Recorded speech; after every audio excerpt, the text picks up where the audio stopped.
Okay, so this video is planned out on one of my TikTok review of the month videos, but I feel like talking about topics like this shouldn't be like a sector of like one of my TikTok videos, which I've came to the conclusion why that's the reasoning all my like TikTok videos are over like 20 minutes. So yeah, I'm just gonna be talking about like recent topics. I'm gonna separate the whole TikTok review thing for a separate video, and yeah. Oh yeah, I also ordered me one of those talking flowers that came out like 2 months ago. Unboxed them. It came with the typical instruction manual that nobody literally reads. Oh, got his bitch ass right here. Yo, what the fuck you got to say?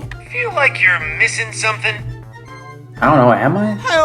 No! Fuck up, Steve! Now I gotta deal with you and him! Alright, let's talk about this whole Rakai L dancing on Rubius situation. So, Mr. Beast hosted one of his typical content creator, last to leave this box gets $1 million, but the government takes 80% of it to help pay for World War III. Just kidding! Okay, so as all these streamers and YouTubers were competing in this challenge, they were Fortniting away like the old-timer OG days. Guys, only one more player needs to be eliminated. Remember, $1 billion is on the line. Yeah, Rip Tifu. Rip Tifu. But yeah, about 45 minutes into the video, Rakai eliminates Rubius and starts IRL emoting on him. Like he literally starts doing take the on him. And yeah, people on the net started seeing this act from Rakai as, I guess, disrespectful. And even some of these fellow streamers that he participated with even responded to this whole thing as well. The reality is that he's providing content for the video. And if anything, a lot of people are being quiet and not giving any sort of value for the broadcast and for the video. If anything, he's one of the highest value persons left. So being a hater is just wrong in this case. Like he's putting content down. Like, it's a game, dude. Getting called slurs. I just looked at his Instagram comments. I saw people putting monkey emojis. Like that's just too far, bro. Why you gotta resort to racism? Like you could be mad, but like, come on, bro. Let's see what all the viewers had to say about this. It obviously can't be that bad. Yeah. Yo, what the fuck? Holy shit, Rakai is out here getting people to join the KKK. And then shortly after this, Rakai even responded to all the backlash and responded to all the new recruitments of yeah. They got my mom's phone number, telling her that we know where you live. If you step out the house, I'm gonna kill you in GTA, in GTA. Talil getting death threats. Everybody in Chloe getting death threats, my nigga. You feel me? Like, it's like, this shit is like unbelievable, you know what I'm saying? This whole little take the L on Rubius thing kind of led to this immense online backlash from the Rubius subscribers. Them motherfuckers literally dead ass turned into the KKK. When I did emo on that nigga, that shit was funny as fuck. I know that nigga was so goddamn motherfucking mad, bro. But yeah, Rakai was claiming that his family were getting like death threats from this whole thing for him doing take the L on Rubius. But yeah, in all honesty, this really all is just a visual representation of a 17-year-old streamer kid that just doesn't really know right from wrong, being young and dumb. He literally was taunting Rubius in a way to try and provoke him. I see this as a form of rage baiting, when in reality, he provoked this Spanish-speaking community way more instead. The way I see it, I see this as Rakai just being himself and not being boring and corporate like the other streamers. He really isn't boring as the streamers that partaked in this Mr. Beast challenge. Like I said, he's still pretty young and dumb. He really has no self-consciousness of his like annoyingness. And hey, even whenever I was a teenager and Fortnite was like popping and shit, I was doing take the L on people IRL too. And on the game. So yeah, W Ragebaits. This is what I really think about this whole Rakai doing take the L on Rubius situation, so yeah. Okay, so April of this year, the president of the US, Donald Trump, faced a shit ton of backlash for posting an AI-generated image on his own app or website, Truth Social. And it looks as if he was portraying himself as Jesus Christ, with his hand over a man's head, as if he was conjuring a magic heal potion upon him to restore his health bar back to normal. From this photo, there's plenty of subject matter here that looks to be him portraying, I guess, himself as Jesus. He's imitating Jesus Christ, which in this case, if you're like a Catholic or like Christian, it's going to be seen as very blasphemous in every way, shape, or form. And shortly after this, and he started getting like backlash online, he deleted it, which in this case, deletion equals, you know, he did something wrong. After facing a lot of backlash online and all over news channels, apparently Trump posted this to try and add more lava into the volcano pit with this ongoing beef with Pope Leo. I guess his beef with Pope Leo is because Trump didn't like it when he said he wanted peace between the United States and Iran war. But yeah, shortly after this whole thing, he was asked by one of those news interviewer reporters if he physically posted that photo of himself. And this is all that he had to say. Mr. President, did you post that picture of yourself depicted as Jesus Christ? Well, it wasn't depicted. It was me, I did post it, and I thought it was me as a doctor, and it had to do with Red Cross as a Red Cross worker there, which we support, and only the fake news could come up with that one. So I said, how did they come up with that? It's supposed to be me as a doctor, making people better, and I do make people better. I make people a lot better. As an example, the 11,000... I mean, for the people that support Trump, you could argue with the fact that almost 80-year-old man might have done a little accidental oopsie-goopsie messing with fucking AI and tampering with it. Maybe ChatGPT went a little bonkers and went off the script of what it was actually supposed to generate him as. In his claim, it was supposed to make him a doctor. But I don't know, I don't see that hypothetical scenario to be possible here in any way. I can imagine what the AI prompt was, though. But yeah, to be truthful here, if you're a very religious person, this can be seen as very blasphemous, and sometimes it really does get to a point to where even some of your supporters can't even support you anymore, defend you. I've seen a couple of old heads on TikTok saying that he basically crossed the line with this whole AI Jesus Christ photo, and that they stopped supporting him. This is strike 3. I supported him, I defended him. I even told people early on, trust the process. I was wrong. Yikes. Okay, since I was just watching a lot of the performances of Coachella 2026, I'm going to talk about the specific factor that involves Sabrina Carpenter. She basically was, I guess, playing with the piano here. I don't know what the fuck. And someone in the crowd starts yodeling, which in Arab culture, it's basically a traditional shout, which is called Ragebaits. My bad if I'm mispronouncing it. This is a very energetic, vocalized celebration shout, which is mostly done by women during very special occasions, like, I guess, birthday parties and weddings, graduations, New Year's celebrations, and shit, maybe even funerals if it's the right person. But yeah, she hears us yodeling in the crowd and she says that she doesn't like it and that it was very weird. It's weird. I think I heard someone yodel.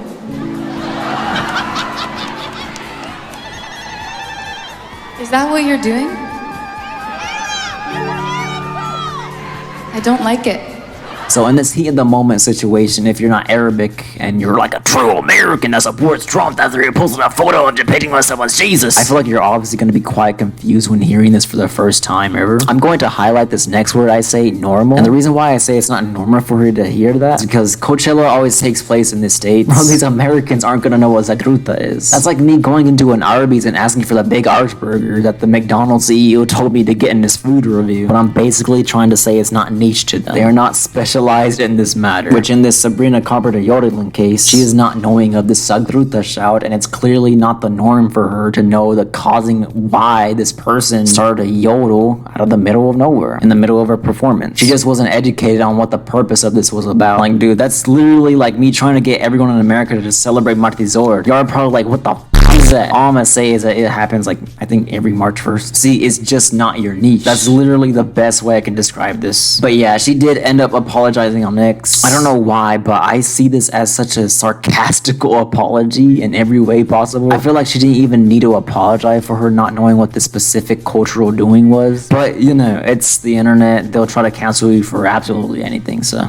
Okay, so I'm gonna be going into this David topic. So David here was arrested on April 16th of 2026 in his LA home. Then a couple of days later, it was announced that if he was found guilty in his trial, he could be having life in prison or the death penalty. These charges include the most serious charges that a DA's office can bring. That is first-degree murder with special circumstances. These special circumstances carry with it, along with the first-degree murder charge, a maximum sentence of life without the possibility of parole or the death penalty. Yeah, basically announcing his charges. From hearing all of this, I don't even think Jayoma law firm could even defend him on this shit. Okay, but to quickly summarize why this all is happening, and if you haven't dipped yourself into the dumpster of this whole David lore. So Mr. David here was charged with the first-degree murder of Celeste Rivas Hernandez, was 14, dude. And here's his mugshot. His motive here, I'm assuming, is because she probably threatened to expose their relationship. And apparently they started talking when she was like 13 and he was like 18.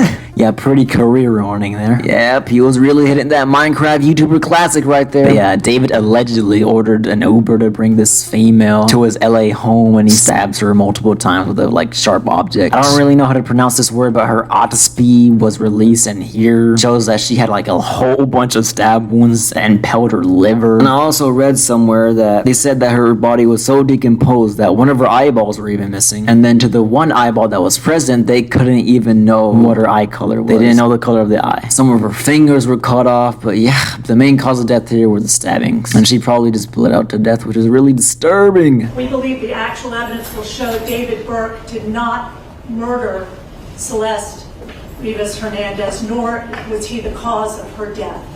And we would like to be able to have the evidence come into the light of day at the earliest opportunity. But yeah, as you can see here, David's team, they want this shit done ASAP. They're trying to work faster than my fucking Garchomp by choice specs and max speed in Pokemon Champion. Shit. They're trying to master every fucking shortcut route and exploit possible to get this evidence out. But here is something that like really like is like whoa, like whoa, like whoa, I'm baffled when I hear this. Your Honor, as I've indicated to counsel, there's approximately 40 terabytes of discovery in this case. Moreover, in order to obtain the transcripts from a grand jury investigation. So yeah, prosecutors stated that they have gathered over 40 terabytes of evidence. If you calculate it correctly, dude, 40 terabytes is like 40,000 gigabytes. 40 laptops and 300 phones full of fucking storage. 10,000 movies, 10 million photos, or 8 million songs. And then in some ways, I could see why some people think it's like 40 terabytes of like, you know, cheese pizzas. But it's not. It's literally just 40 terabytes of evidence used against him. Like the evidence in general. Yeah, like I said, Jay Oma could not even defend David in this case. Yeah, only time will basically tell on how this case goes down in the future. And yeah, I will be following this case, and yeah. Okay, so I'm gonna quickly talk about this little Ice Spice McDonald's incident where Ice Spice was just chilling in the booth at a McDonald's, as seen from the security footage. She seemed to have been basically just been sitting there with a friend, and then all of a sudden, this goober of a woman approached the two of them. She, I guess, tries to get the friend to scooch over so she could sit down with them, which they deny. And then this female gets heated. She starts to turn red, and the steam starts coming out of her fucking head. Alright, where are you from? Oh, you're from Chirac. Yeah. So where you from? Now, I can't really exactly be the translator of this footage because the sound quality of the security footage is just so Dude, the sound quality sounds to the exact of how my 2018 videos were. They're so Be honest, right here is the only thing I can understand. I'm from McDonald's. Wait, no, I'm from Wendy's. Hey, but what y'all know about that Arby's takeover? But yeah, right after this, they get into a little feud, the cat fight, and all the goofy, cartoony punch sounds. You can hear them right here.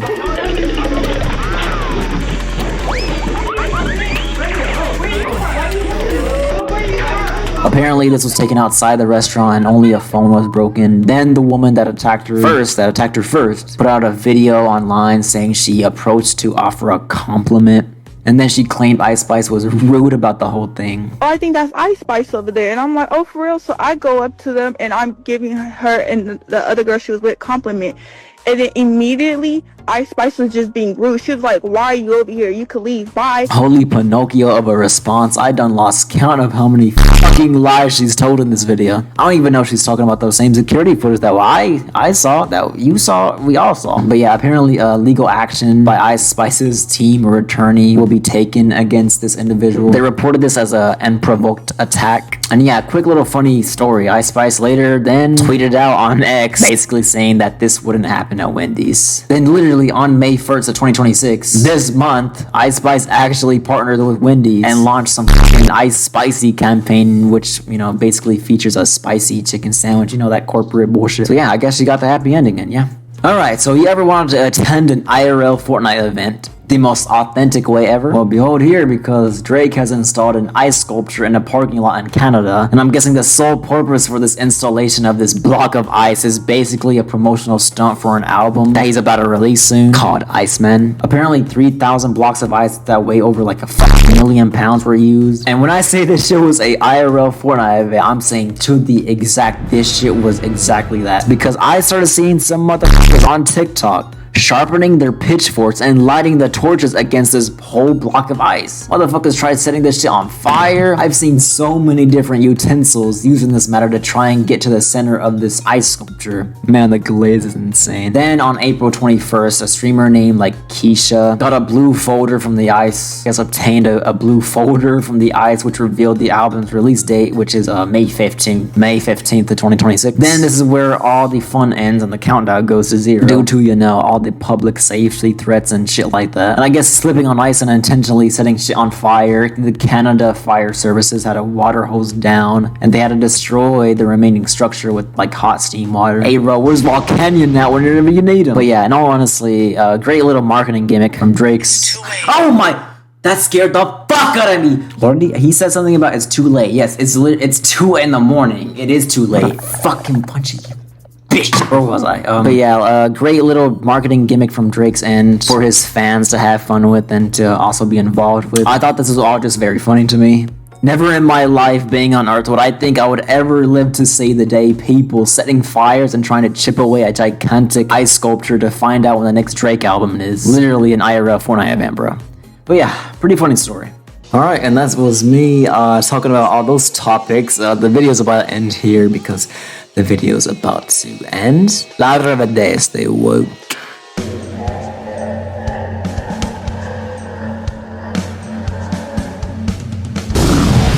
So long, Bowser.